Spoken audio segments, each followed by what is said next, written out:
más pequeña de 15, 14, sí. Nosotros hacemos casamientos tempranos, sí. Members of Lev Tahor, an ultra-Orthodox Jewish sect, have been in the news recently after clashing with Guatemalan authorities during a dramatic raid on their compound that resulted in 160 minors and 40 women being placed in protective custody. Allegations of human trafficking led to the raid and the discovery of a child's skeletal remains. The group has a notorious history filled with scandals, but claim they are victims of religious persecution. However, time and time again, the cult-like community has been embroiled in controversies ranging from sexual abuse of minors to kidnappings, with testimonies often coming from former members. Here's more on the sinister world of Lev Tahor. Lev Tahor, which means pure heart in Hebrew, is made up of around 300 members who are largely based in Guatemala, the US, and Canada. The sect, which operates on the fringes of Judaism, is shunned by Israel and is widely regarded as a cult. It upholds fundamentalist views and is rooted in strict interpretations of Jewish law that see its members participate in hours-long prayer sessions and enforce head-to-toe coverings for females from the age of 3. The sect was founded in 1988 by Rabbi Shlomo Helbrands, who gained a following by preaching an ultra-Orthodox way of life. In the early 1990s, Helbrands moved his group to the US. It was there that the first cracks in his new sect began to show.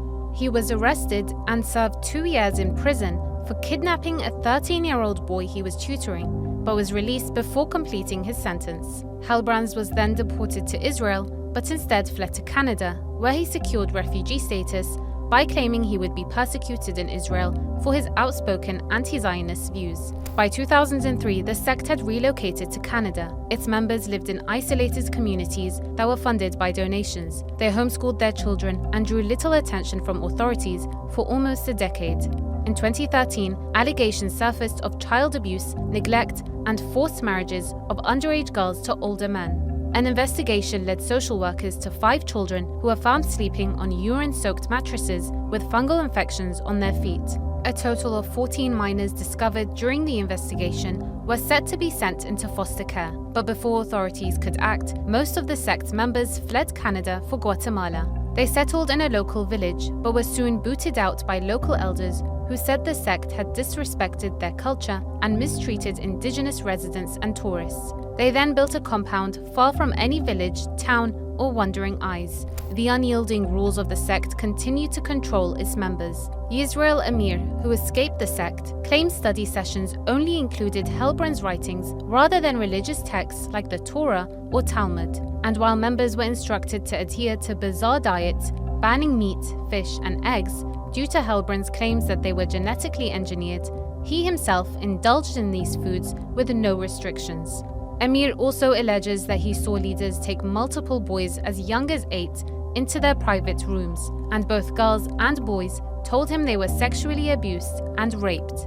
Sexual abuse is mostly with the main rabbi was happening. He was doing physical stuff with boys. Talking about the rabbi of Lev Tahor was literally having kids sleeping with him in his bed. When Helbrands drowned in 2017 during an immersion ritual in Mexico, members had hoped for change. Instead, his son, Nachman, took the reins and imposed even more extreme measures. Like his father, Nachman soon landed in the crosshairs of the law. In 2022, Nachman and an accomplice were sentenced to 12 years in prison for kidnapping 2 children from their mother who had fled to the US. The men wanted to bring the 14-year-old child back to her adult husband. They get a 15-year-old girl with a 31-year-old guy. Like, they do it all the time. No, and is it an option for the girl? It's not like she has an option. She has to, whatever the leaders decide, she has to take. There's no yes or no. Lev Tahor's latest run-in with the law has again cast a spotlight on the sect that's been operating far from the public eye. Guatemalan authorities insist Lev Tahor isn't being targeted for their religion. Rather, they say, they're responding to evidence indicating systematic human trafficking, forced marriages, and abuses against minors.